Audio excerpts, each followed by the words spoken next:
할렐루야. 귀하신 하나님을 찬양합니다. 오늘도 하나님께서 우리에게 생명을 주시고 또 은혜를 주셔서 하나님 앞으로 나아갈 수 있게 되고 또 말씀을 따라 살 수 있도록 인도해 주시면 감사를 드립니다. 또 오늘도 이렇게 함께 나누게 돼서 너무나 감사하고요.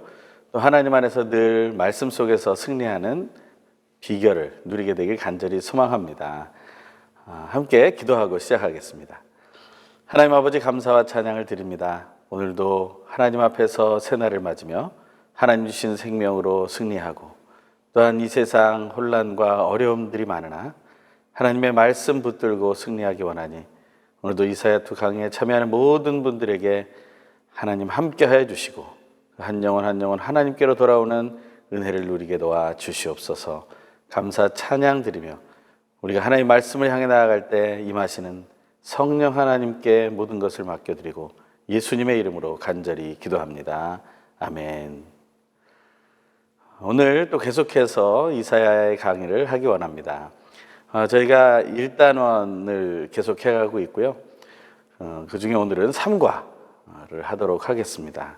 역사를 주관하시는 하나님. 하나님께서 이 시대, 이 혼란스러운 역사까지도 주관하고 계시는가? 하나님은 하나님의 뜻을 이루어 가십니다. 오늘도 나누겠지만 숨어 계시고 보이지 않는 하나님 같지만 하나님의 역사는 멈추지 않으신다는 것, 그리고 온 인류의 역사를 하나님의 손안에 맡겨드릴 때 우리는 하나님의 뜻을 발견할 수 있음을 우리가 알게 되기를 간절히 원합니다. 이제 3과 45장부터 48장까지 내용을 나누도록 하겠습니다. 4주차 강의한 저희가 역사를 주관하신 하나님에 대한 이야기를 나누게 되는데요. 이 역사에 대해서는 하나님께 모든 것을 맡겨드릴 때 우리가 누릴 수 있는 것이라는 사실을 깊이 알게 되기를 간절히 바랍니다. 우리가 또 하나하나씩 보면서 말씀을 나누도록 하겠습니다. 역사를 주관하신 하나님과의 암기 구절을 저희가 함께 보기 원합니다. 이사야 48장 9절의 말씀입니다. 내 이름을 위하여 내가 노하기를 더디할 것이며 내 영광을 위하여 내가 참고 너를 멸절하지 아니하리라. 아멘. 우리가 이 말씀을 후에 다시 한번 더 읽을 텐데 이 구절 중에 가장 중요한 내 이름을 위하여 라는 말과 내 영광을 위하여 라는 말을 우리가 잘 이해하기를 소망합니다. 하나님이 인도하시는 역사라는 것의 중요한 점은 바로 하나님께서는 하나님의 이름과 하나님의 영광을 위하여 인도하시기 때문에 안전하다라는 것입니다. 어떤 사람들은 그것을 잘못 이해할 수 있습니다. 어떤 한 존재가 자기의 이름과 자기의 영광만을 위한다면 그것은 독재가 되고 독선이 되며 그것을 따르는 자들에게는 어느 정도 유익이 될지 모르나 따르지 않는 자들에게는 불이익이 되는 것이 아닌가라는 생각을 하게 됩니다. 하지만 저희가 하나님에 대해서 우리가 하나둘 다 계속 살펴보는 것처럼 모든 심판과 구원, 하나님의 역사 밑에는 하나님의 사랑이 흐르고 있다는 사실이죠. 그것을 우리가 기도할 때 하나님의 이름을 위하여 하나님의 영광을 위하여 노하기를 더디하시고 참아주시고 멸절하지 않으시는 그 은혜가 어떤 것인지를 우리가 알게 될 것입니다. 우리가 이제는 복음이라는 이야기를 오늘 한번 해보고 괄호 들어가기 원합니다. 복음은 가스펠이라고 하죠. 좋은 소식이라는 것입니다. 좋은 소식이라는 그 의미는 어디에서 왔을까? 그것은 바로 오늘 그림에 보면 말씀이라는 것 아래 헬라어 유앙겔리온이라는 말이 나오는데요. 이 유라는 말, 안겔리온이라는 말이 좋은 소식, 굿뉴스라는 뜻이라는 것입니다. 하나님의 말씀은 처음부터 마지막까지 복음입니다. 좋은 소식인 것이죠. 우리는 어떤 소식은 좋지 않게 들릴 수 있고 어떤 소식은 좋은 소식으로 들릴 수 있습니다. 하지만 하나님께는 다 복음입니다. 왜냐하면 우리를 바르게 살기 위해 우리에게 좋은 소식을 주시는 것이고 또한 바르게 살지 못하는 우리를 돌이키게 하시기 위해서 하나님은 좋은 소식을 주시는 것이기 때문에 그렇습니다. 우리가 그 사실을 기억할 때 우리 지난주에 봤던 도표랑 비교해서 보면 말씀이 삶으로 연결될 때 중간 역할하는 소리가 있었죠. 바로 하나님의 종인 이사야 혹은 신약시대의 세례 요한이 있었죠. 그런데 말씀에서 소리로 갈 때 이 하나님의 말씀을 맡아서 하나님의 마음까지 같이 전하는 예언의 사건, 또 예언자의 사역 속에서 우리가 중요한 포인트가 하나 있는데 그것이 바로 믿음이라는 것을 우리가 하나 더 알아야 된다는 것입니다. 말씀이 소리를 통하여 또한 삶으로 전달될 때 그 소리가 삶으로 전달되게 되기 위해서는 또 하나 전파하는 사람들의 그 이야기를 믿어야 된다는 것이 나옵니다. 사도 바울은 로마서 1장에서 믿음으로 믿음에 이른다라는 말을 하게 됩니다. 정말 믿음만이 믿음으로 이르게 하는 귀한 능력이 되는 것을 우리가 알게 되기를 간절히 소망합니다. 그래서 복음을 받아들이고 그것을 전파하는 사람들의 그 수고를 통해서 그것을 믿음으로 받아들이고 순종하게 되면 그 안에는 변화된 삶, 거룩한 삶, 하나님 나라의 백성의 삶을 살게 된다는 것이죠. 여기 아주 옛날에 찍혔던 도장 같은 게 하나 찍혀 있죠. 그 그림에 보면 참 잘했어요 라고 되어 있습니다. 그런데 저희는 꼭 하나 더 붙여야 될 것이 있습니다. 그 위에 하나님 보시기에 참 잘했어요 라는 도장을 받고 그 인생이 새로워지는 은혜가 우리에게 있기를 간절히 소망합니다. 우리가 이런 복음에 대한 이야기가 우리에게 계속 전파되고 있다는 사실, 특별히 이사야 2 강의는 이사야 40장에서 66장이 바로 우리에게 회복과 구원 또한 치유를 말씀해 주시는 것이기 때문에 그것을 기억하면서 우리가 다시 한번 보게 되기 원합니다. 좀 전에 보았던 암기 구절을 다시 한번 그런 마음을 가지고 또 읽어보기 원하는데요. 한번 다 같이 다시 읽어보겠습니다. 시작. 내 이름을 위하여 내가 노하기를 더디할 것이며 내 영광을 위하여 내가 참고 너를 멸절하지 아니하리라. 아멘. 우리 하나님은 사랑으로 심판을 내리시기도 하고 구원을 주시기도 하시는 분임을 우리는 알고 있습니다. 그리고 그 하나님께서 처음부터 복음을 말씀하셨고 그것을 믿음으로 받고 전하며 믿음으로 받고 순종하며 살아갈 때 하나님 보시기에 참 좋은 믿음의 성수, 변화되고 거룩한 삶, 하나님 나라 백성, 나아가서는 우리가 예수 그리스도를 영접하게 된 후에 얻게 되는 놀라운 특권, 하나님의 자녀된 삶을 살게 된다라는 것입니다. 그것을 우리가 알기 원하고요. 그것이 하나님의 이름을 위하여 하나님의 영광을 위하여 하나님께서 우리가 잘못하고 있는데도 참아주신다는 사실을 알게 되기를 간절히 소망합니다. 이 시간 또 한번 저희가 오늘 읽게 될 또 읽으셨을 그 말씀들을 다시 한번 확인하게 되겠는데요. 제가 말씀드린 것처럼 45장, 46장, 47, 48장을 읽으시면서 주요 단어들을 이렇게 밑줄 그시고 찾아내면서 읽다 보면 그것이 하나의 흐름을 잡게 되고 그 흐름 속에서 우리는 새로운 것을 발견하게 된다라는 것입니다. 오늘은 강의 중에 본문을 좀 여러 번 읽게 될 겁니다. 교재들을 잘 펴시고 또 찾아보시면서 혹은 우리말 성경을 펴놓으시고 함께 보게 되기를 바랍니다. 저희가 암송 구절은 개역 개정으로 하지만 또 본문은 우리말 성경으로 보고 있기 때문에 그것을 같이 혼돈 없이 봐주시면 좋겠습니다. 45장에 나온 이야기들을 보면 일단은 가장 중요한 기름 부은 고레스라는 말이 나오게 됩니다. 또 칭호를 주었다. 알지 못했지만 칭호를 주었다. 이런 말이 나오고요. 나는 여호와 다른 신은 없다. 이런 말씀이 나옵니다.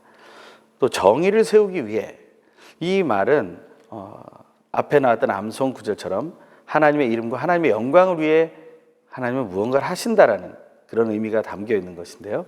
그것이 바로 정의를 세우기 위한 것이었다라는 것이죠. 또 숨어 계신 하나님. 하지만 숨어 계신 하나님을 꼭 숨바꼭질 하듯이 하나님께로 돌아와서 구원을 받으라고 말씀하십니다. 이것은 아름다운 기회죠. 그것을 꼭 얻게 되기를 간절히 소망한다는 것입니다. 46장에는 벨과 느보 우상들, 이런 바벨론의 우상들의 이름이 나오게 됩니다. 하지만 하나님께서는 다시 돌아오라고 말씀하시면서 내 편을 들어주겠다라고 얘기하십니다. 그러니 이것에 대해서 기억하고 가슴에 새기고 마음에 담아두어야 한다라고 얘기하는 거예요. 그리고 하나님은 누가 말려도 하나님이 하고자 하는 일을 하시고 하나님의 뜻을 이루시는 분이다. 하나님이 계획한 것을 이루신다라는 것을 꼭 말씀하시고요. 하나님은 승리할 시간을 보장해 놓으셨다. 이미 승리하셨죠. 하나님의 승리가 우리에게 얼마나 중요한지도 오늘 나누게 될 것입니다. 47장에는 바벨론과 갈대아까지도 자녀의 호칭을 하면서 받아주시는 내용이 나옵니다. 이것은 앞에 나오는 고레스를 알지 못하는 자인데도 받아주시고 사용하시는 하나님의 놀라우신 은혜와 하나님의 광범위함에 대해서 말하고 있는 것과 같은 것이죠. 바로 우리의 구원자라는 사실을 고백하게 된다는 것입니다. 하지만 물론 그것이 진정한 의미가 무엇인지는 잘 모르죠. 이스라엘 백성들조차도 그것을 알지 못하니까요. 하나님은 거룩하심에도 불구하고 음탕한 족속의 길을 계속 이스라엘이 걸어가고 있기 때문에 또 그런 음탕한 역할을 바벨론과 갈대아가 계속해서 하고 있기 때문에 하나님은 한꺼번에 갑자기 한순간에 재앙으로 덮치고 닥치고 파멸시킬 것이라고 말씀하고 있습니다. 마지막에는 엄청난 불꽃의 힘을 보게 될 것이라고 말하고 있습니다. 이것은 매우 두려운 이야기죠. 우리가 하나님 앞에 설 때 하나님의 심판은 단호하다는 사실을 알 수 있습니다. 단호라는 말은 터럭 호자에 자를 단자, 그 터럭 하나까지도 잘라내는 그런 정확하고 완전한 끊음을 얘기하는 것이거든요. 그것을 하나님께서 보여주신다는 것입니다. 48장을 보면 여호와의 이름이 진실과 공의를 향한다라는 것을 말해주고 계시고요. 오래전에 계획된 일, 하지만 장차 일어날 일들이 연결되고 하나님의 일로 이루어진다. 사람들은 겉으로 볼 때 알지 못합니다. 왜냐하면 보이지 않는 하나님, 또 숨어 계시는 하나님의 모습이기 때문에 하나님은 비밀스러운 일을 하시는 것처럼 보이는 거죠. 사실 하나님의 비밀스러운 일은 비밀스러운 일이 아닙니다. 그것은 하나님이 이미 계시하신 일이고 그것은 하나님께서 이루어 가시는 일입니다. 그것을 믿고 믿음의 눈으로 바라보기만 한다면 사람들은 쉽게 알 수 있죠. 하나님이 역사하고 계시는구나. 이 코로나19 재앙 속에서도 우리는 하나님이 일하고 계시는구나라는 것을 보게 됩니다. 하나님의 놀라우신 은혜, 그것을 오늘도 우리가 발견하게 되길 간절히 소망합니다. 그리고 마지막에 보면 악인들에게는 평화가 없다라는 말이 나옵니다. 저희가 오늘 또 마지막에 다시 한번 다루게 될 내용인데요. 정말 하나님은 악인이 잘 되고 잘못되는 것, 그것이 중요한 게 아니라는 것입니다. 우리가 볼 때 잘 되고 잘못되고 이런 것이 아니라 하나님 그 중심의 평안을 없애버리신다는 겁니다. 악인에게는 평안이 없다. 우리가 이 말씀을 온전히 받아들이고 알게 되기를 간절히 소망합니다. 이번 과에 나오는 주요 주제 5가지를 한번 또 보게 되기를 바랍니다.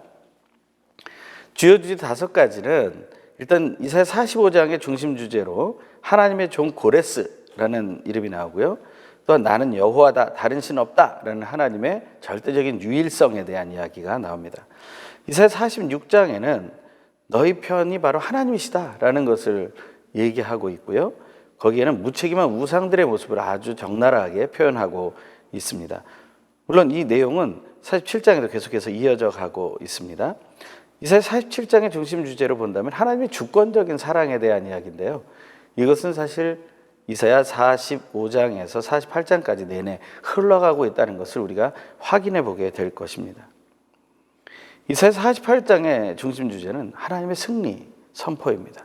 하나님께서 승리하시고 그것을 선포하시는 은혜, 그것을 또 우리가 행해야 하는 일이고 그것이 바로 복음을 전파하는 일과 연결된다는 사실을 우리는 오늘 배우게 될 것입니다.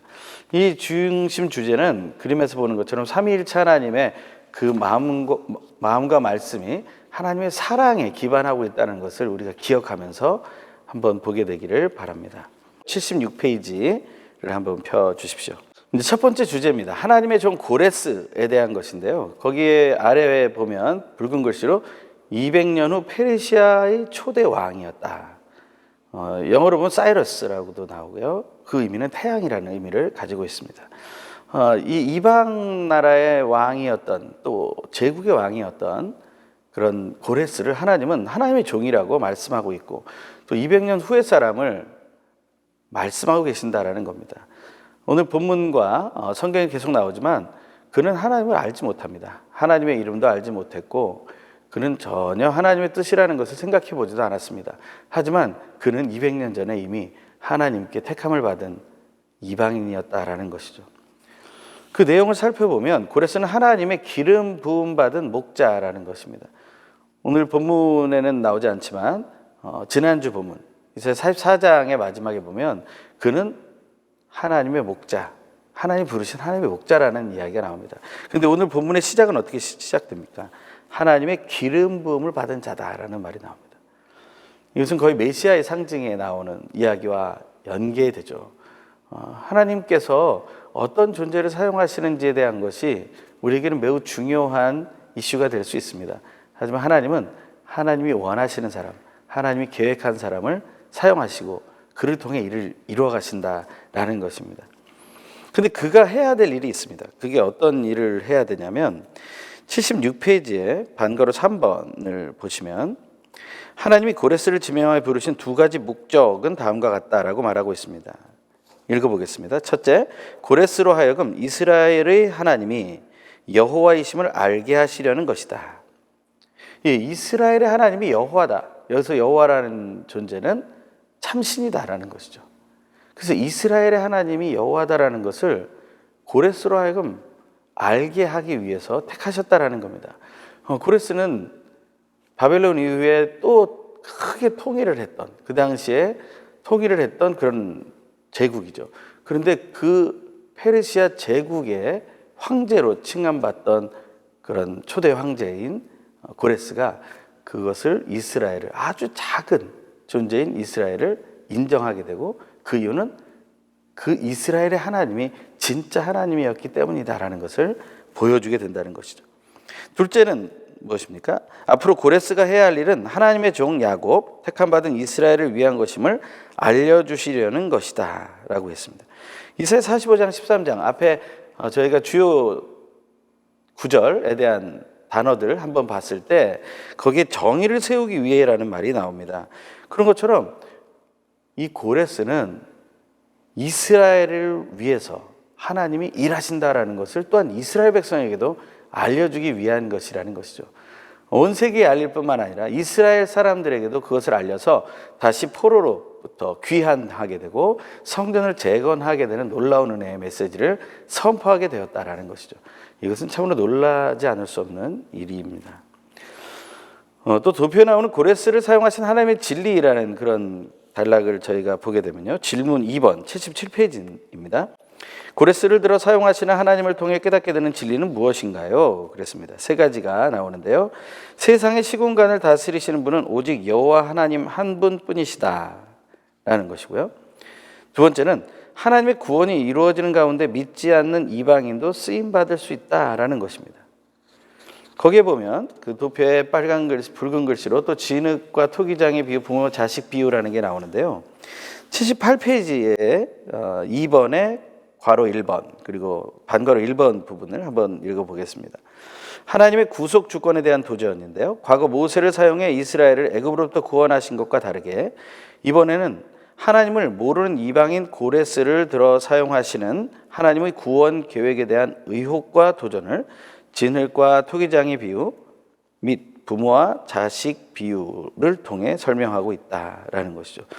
이 이야기는 하나님께 의혹과 도전을 하는 사람들에게 하나님이 가만히 계시지 않고 내가 토기장이다. 토기장이 만들고 싶은 걸 만든 거다. 부모가 자녀를 낳았을 때 왜 나를 이렇게 낳았느냐라고 말할 수 없다라는 것이죠. 그것은 하나님의 주권에 달려있다라는 것입니다. 하나님은 주권을 가지신 분이십니다. 모든 것에 주권을 가지신 분. 그것이 우리에게는 불이익으로 올 것처럼 생각할지 모르지만 그렇지 않습니다. 하나님의 주권, 그것이 얼마나 중요한지는 우리가 또 살펴보게 될 것입니다. 또한 앞으로 돌아와서 77페이지에 질문 2번의 세 번째, 이 세상 모든 것이 합력해 하나님의 선을 이루어간다. 저희가 합력하여 선을 이룬다라는 말씀을 들으면 로마서 8장 28절의 말씀이 생각나죠. 하나님을 사랑하는 자, 곧 그 뜻대로 부르심을 입은 자들에게는 모든 것이 합력하여 선을 이루신다. 그 말씀이 복잡한 것 같지만 하나님을 사랑하는 자, 곧 그 뜻대로 부르심을 입은 자가 누군가를 생각해 보면 그 문장은 매우 단순해집니다. 그것이 나라면 얼마나 좋겠습니까? 나라면 이렇게 얘기하는 것이죠. 나에게는 모든 것이 합력하여 선을 이루느니라. 아멘. 이렇게 고백할 수 있게 되는 것입니다. 하나님 안에 거하는 나, 예수 안에 거하는 나, 성령 하나님과 동행하는 나에게는 모든 것이 합력하여 선을 이룬다는 그 의미를 우리가 알게 되기 원합니다. 우리는 원래 이방인이죠. 이스라엘 백성이 아니지 않습니까? 그런 것으로 보면 오늘 우리가 어떻게 하나님께 쓰임 받아서 이런 말씀을 나누며 복음을 전하며 살 수 있을까라는 것에 대한 해답이 오늘 해결됐을 것이라 생각합니다. 오늘 첫 시간에 또 이 정도 나누고 또 잠시 후에 다시 계속하도록 하겠습니다. 감사합니다.